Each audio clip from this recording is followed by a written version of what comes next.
Hello दोस्तों, मैं धर्मेंद्र कुमार और आज आप सभी लोगों को जी स्टडी क्लास में तहे दिल से स्वागत करता हूं। तो दोस्तों, आज हम क्लास 12th के इतिहास का एक सेकेंड चैप्टर के सब्जेक्टिव क्वेश्चन आंसर लेकर के आए हैं, जिसमें आप सभी इम्पोर्टेंट जो कई बार एग्जाम में पूछे गए क्वेश्चन हैं उन क्वेश्चनों को आज हम देखेंगे। तो कौन कौन से ऐसे इंपॉर्टेंट क्वेश्चन है इतिहास के, ये हम क्वेश्चन को देखते हैं। तो चैप्टर है राजा, किसान और नगर, यानी कि आरंभिक राज्य और अर्थव्यवस्था। तो दोस्तों, जैसा कि 11 नंबर क्वेश्चन है कि इतिहास से लिखने में अभिलेख का क्या महत्व है। इतिहास से लिखने में अभिलेख के क्या महत्व है, ये क्वेश्चन 2013, 18 और 20 में पूछा गया क्वेश्चन है। ये ऐसे क्वेश्चन रिपीट होते रहते हैं। तो इतिहास के लिखने में अभिलेख के क्या महत्व है, तो जैसा कि आप सभी आदमी जानते होंगे कि इतिहास के लिखने के लिए 3 स्रोत है। 3 स्रोत में एक होता है पुरातात्विक स्रोत, दूसरा साहित्यिक स्रोत और तीसरा विदेशी यात्री के विवरण। तो जिसमें पुरातात्विक स्रोत में अभिलेख आता है, तो वही कहता है कि अभिलेख जो है, अभिलेख इतिहास से लिखने में अभिलेखों का क्या महत्व है, तो इन क्वेश्चनों को हम समझेंगे।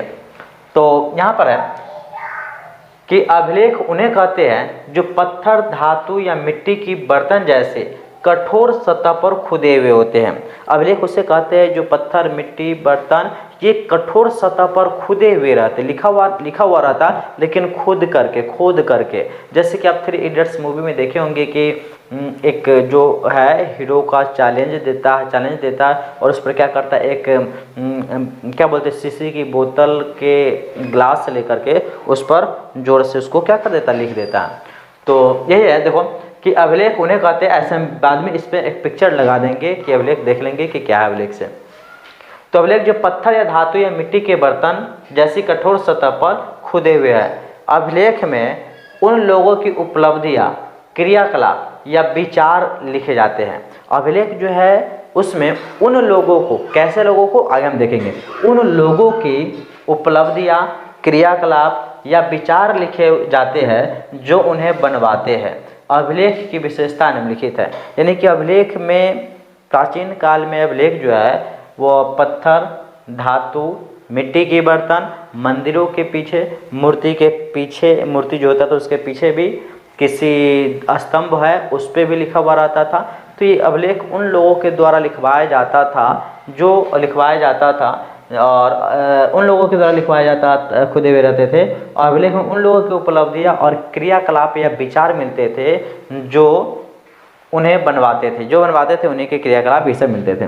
अभिलेख की विशेषता निम्नलिखित है। पहली क्या विशेषता है कि राजाओं के क्रियाकलाप तथा महिलाओं और पुरुषों द्वारा धार्मिक संस्थाओं को दिए गए दान का ब्यौरा होता था। यानी कि अभिलेख में राजाओं को क्रियाकलाप, यानी कि राजा जो कार्य करते थे, जो भी उपलब्धियां हासिल होती थी राजा को, राजा के क्रियाकलाप तथा महिलाओं और पुरुषों द्वारा धार्मिक संस्थाओं को दिए गए दान का भी ब्यौरा होता था। ब्यौरा मतलब लिखा हुआ रहता था, किस पे, अभिलेख पे। अभिलेख किस प्रकार का होता था, तो पत्थर पर, धातु या मिट्टी के किसी बर्तन पर, मंदिरों पे, दीवारों पे, इन सब चीज़ों पर लिखा हुआ रहता था। और क्या लिखा हुआ रहता था, तो राजा के द्वारा किया गया काम, उन महिलाओं या पुरुषों के द्वारा धार्मिक संस्थाओं को दिए गए दान का ब्यौरा होता था, किस पे, अभिलेख पे। दूसरा है कि अभिलेख एक प्रकार से अस्थायी प्रमाण होते थे, परमानेंट प्रमाण होते थे, प्रूफ होते थे। कई अभिलेखों में इनका निर्माण तिथि भी खुदी होती थी। कई ऐसा अभिलेख है जिसके निर्माण कब इसको लिखा गया उसका तिथि भी खुदा हुआ रहता था, और किनके द्वारा लिखवाया गया ये भी उस पर लिखा हुआ रहता था। जिन अभिलेख पर तिथि नहीं मिलती है उनका काल निर्धारण आमतौर पर पूरा लिपि अथवा लेखन शैली के आधार पर काफ़ी सुस्पष्ट से किया जा सकता है। यानी कि जिन अभिलेखों पर उनका काल निर्धारण नहीं होता था, यानी कि समय नहीं लिखा हुआ रहता था, तो उस अभिलेख को उसके लिखावट के आधार पर कि किस तरह से इस भाषा का प्रयोग किस काल में किया जाता था उसके आधार पर किया जाता था। उदाहरण के लिए लगभग 250 ईसा पूर्व, यानी कि 250 BC में अक्षर अ प्र जैसे लिखा जाता था, और 500 ईस्वी में यह प जैसा लिखा जाता था। तो इस आधार पर अक्षरों को पता करता था कि कोई अक्षर कितने साल पहले की है, उस समय लिखा कैसे जाता था, इस आधार पर कि अभिलेख कितना पुराना है। प्राचीनतम अभिलेख प्राकृतिक भाषाओं में लिखे जाते थे। प्राकृतिक उन भाषाओं को कहा जाता था जो जन सामान्य की भाषा होती थी। प्राचीन काल के जो अभिलेख होते थे वो प्राकृतिक भाषाओं में लिखा जाता था, और प्राकृतिक उन भाषा को कहते थे जो सामान्य जनता ये सब जो भाषा बोलते थे उन भाषाओं को प्राकृतिक भाषा कहते हैं, और उन भाषाओं में अधिकांशतः अभिलेख लिखा हुआ रहता था। उम्मीद है कि इतिहास लिखने में अभिलेख का क्या महत्व है आप सभी लोगों को समझ में आया होगा। नेक्स्ट क्वेश्चन, उसके आगे के क्वेश्चन देखते हैं। मौर्यकालीन इतिहास के प्रमुख स्रोत के उल्लेख कीजिए। यानी कि मौर्य वंश के इतिहास जानने के लिए कौन कौन से स्रोत है जिससे मौर्य वंश के इतिहास की जानकारी मिलता है, उन स्रोतों का उल्लेख करना है। ये 2015 और 19 में पूछा गया क्वेश्चन है। तब मौर्य वंश के इतिहास की जानकारी साहित्यक और पुरातात्विक दोनों स्रोत से होती है। यानी कि मौर्य वंश के इतिहास की जानकारी हमें साहित्यक स्रोत और पुरातात्विक स्रोत दोनों स्रोतों में से पता चलता है।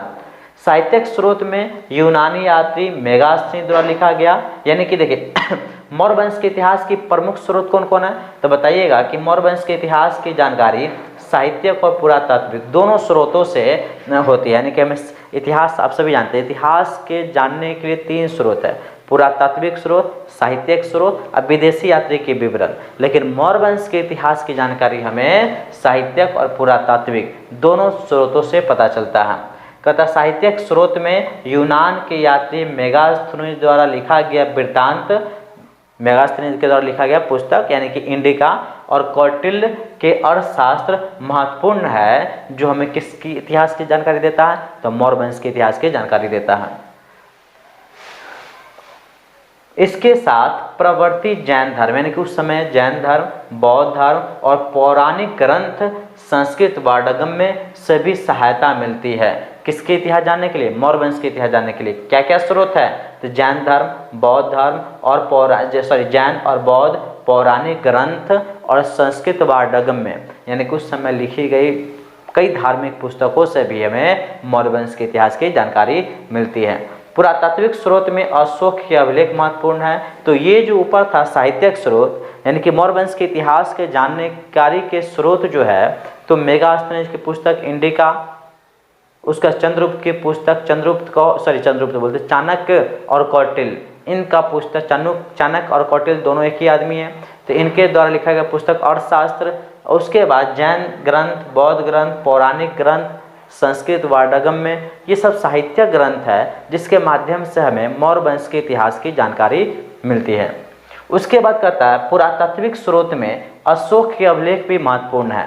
अशोक के अभिलेख, ये अभिलेख अशोक के विचारों की अच्छी जानकारी देता है। कौन सा अभिलेख, तो अशोक के द्वारा लिखवाया गया अभिलेख जो है वह अशोक की विचारों की जानकारी देता है। इसमें उसके धर्म के प्रचार का भी उल्लेख किया गया है कि किस तरह से अशोक जैसे बौद्ध धर्म के प्रचार प्रसार किया, इन सब की भी जानकारी हमें अशोक के अभिलेख से और कई सारे साहित्यिक स्रोत से हमें मौर्य वंश के इतिहास की जानकारी मिलती है। उम्मीद है क्वेश्चन को अच्छे से क्लियर हुआ होगा, समझ में आया होगा। नेक्स्ट है अशोक के धम्म के बारे में आप क्या जानते हैं। अशोक के धम्म के बारे में आप क्या जानते हैं, ये क्वेश्चन 2011, 2013 और 2014 में पूछा गया क्वेश्चन है, जो कि एग्जाम के व्यू से बहुत ही इम्पोर्टेंट है। तो यहाँ पे अशोक के धम्म के बारे में आप क्या जानते हैं, तो अशोक का धर्म संकीर्णता से बहुदूर और सांप्रदायिकता से बहुत ऊपर उठा हुआ था। संकीर्णता यानी कि छोटी जो सोच होते हैं ना, संकीर्ण सोच वाले, उनसे बहुत ऊपर उठा हुआ था, और सांप्रदायिकता से, जाति धर्म इन सभी से भी बहुत ऊपर उठा हुआ था। यानी कि बहुत ही बेहतरीन था, जाति धर्म और ऊंच नीच ऐसे भेदभाव जैसे विचारधारा से नहीं था इसमें, तो कहता है इनसे बहुत ऊपर उठा हुआ था। लेकिन अशोक के धार्मिक विचारों तथा सिद्धांत में क्रमागत विकास हुआ। लेकिन अशोक के धार्मिक जो उनका विचार था सम्राट अशोक के, और उनके सिद्धांत जो था उनका क्रम बाय क्रम लगातार विकास होता रहा। कलिंग युद्ध के पहले अशोक ब्राह्मण धर्म को मानने वाला था। यानी कि कलिंग युद्ध से पहले अशोक ब्राह्मण धर्म को मानने वाला था। वह मांस भी खूब खाता था, राजमहल में असंख्य पशु पक्षियों को प्रतिदिन वध होता था। यानी कि कहता है कि कलिंग युद्ध होता है उड़ीसा के राजा से, खाडवेल शायद राजा रहते हैं, उनके राजा से और अशोक जो है वो दोनों युद्ध करते हैं कलिंग में। कलिंग उड़ीसा में पड़ता है। तो दोनों के बीच युद्ध होता है, लेकिन कहता उस युद्ध से पहले, कलिंग युद्ध के पहले अशोक ब्राह्मण धर्म को मानने वाला था। कौन सा धर्म मानता था अशोक? ब्राह्मण धर्म। वह मांस भी खूब खाता था। राजमहल में असंख्य पशु पक्षियों की प्रतिदिन वध किया जाता था। लेकिन कलिंग युद्ध के बाद अशोक के विचार में महान परिवर्तन हो गया। लेकिन कलिंग युद्ध के बाद अशोक के विचारधारा में महान परिवर्तन हो गया। वह हिंसा को तिलांजलि देकर, यानी कि हिंसा को त्याग करके, जो हिंसा कर रहे थे, मार काट कर रहे थे असंख्य जीव जंतुओं को, उसको त्याग कर अहिंसा का सदैव के लिए अन्य भक्त बन गए। यानी कि हिंसा को त्याग करके वह अहिंसा का भक्त बन गए। कौन? सम्राट अशोक। किस युद्ध के बाद? तो कलिंग युद्ध के बाद। लेकिन कलिंग युद्ध से पहले वो ब्राह्मण धर्म को मानता था और मानते थे, और कई सारे पशु पक्षियों को वध किया करते थे। लेकिन कलिंग युद्ध के बाद उन सभी चीज़ों को त्याग करके और अहिंसा अपना लिए और सदैव के लिए अन्य भक्त बन गए। इसके लिए उसने ब्राह्मण धर्म छोड़ दिया और बौद्ध धर्म को अपना लिया। यानी कि अशोक जो है इसके लिए ब्राह्मण धर्म को छोड़ करके बौद्ध धर्म को अपना लिया।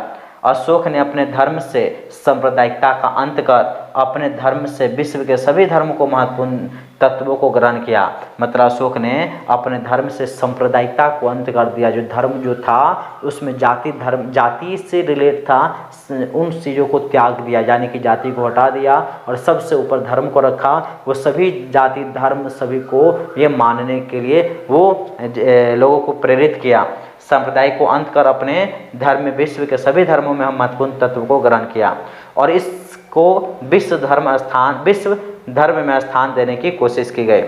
और धर्म की उन्नति था कि अशोक अपने धर्म की, यहाँ पे दिखाई दे रहा है या नहीं, नीचे दूसरे पाठ में लाते हैं।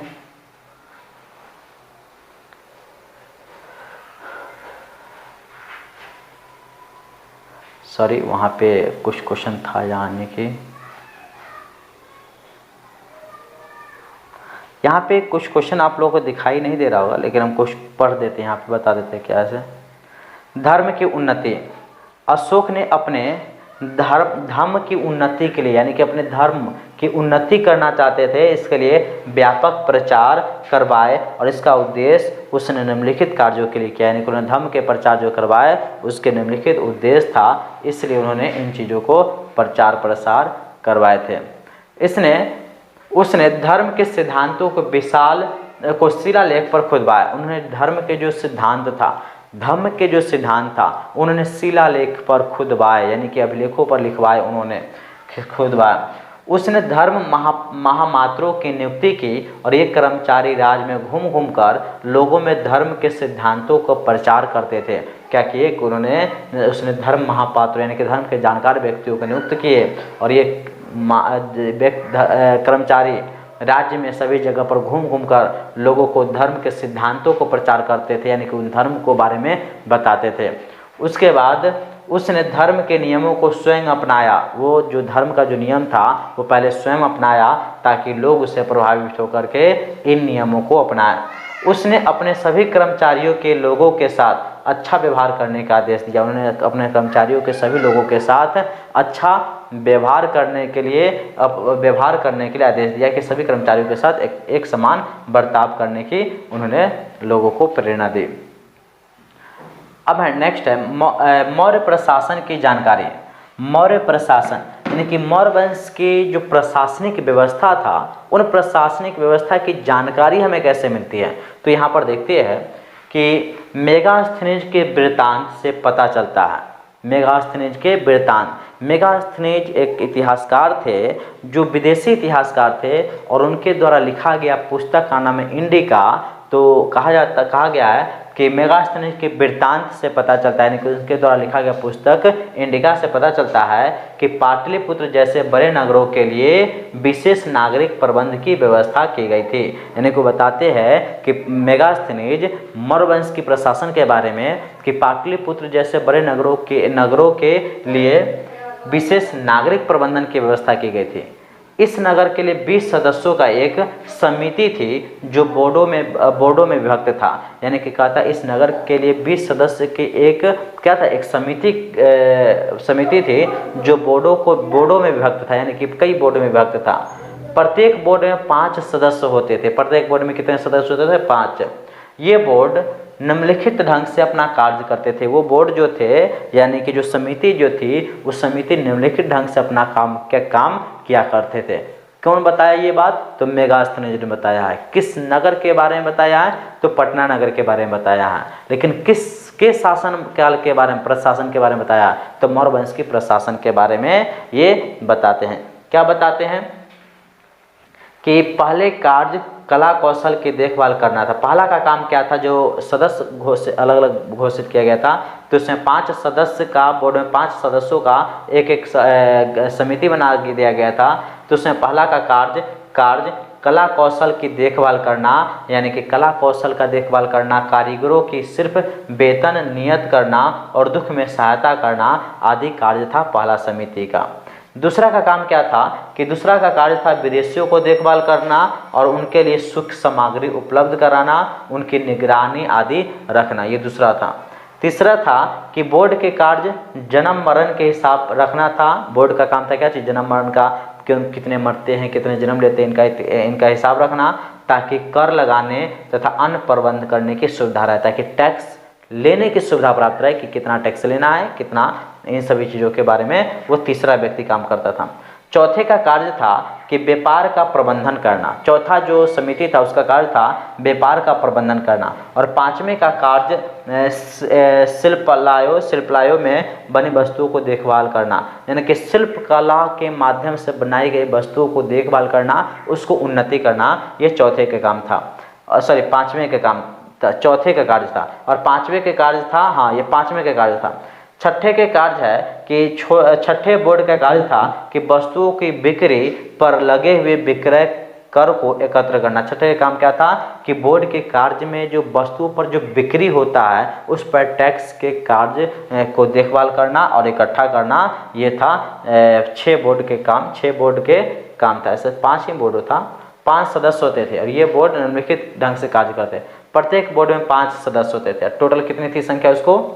20 6 35, साथ एक मिस्टेक है, पता नहीं क्या है। तो ये 6 तरह के बोर्ड था जो कार्य को देखभाल करता था। नेक्स्ट देखेंगे question number 15 question number 15। Question number 15 जो है, ये जो क्वेश्चन जो है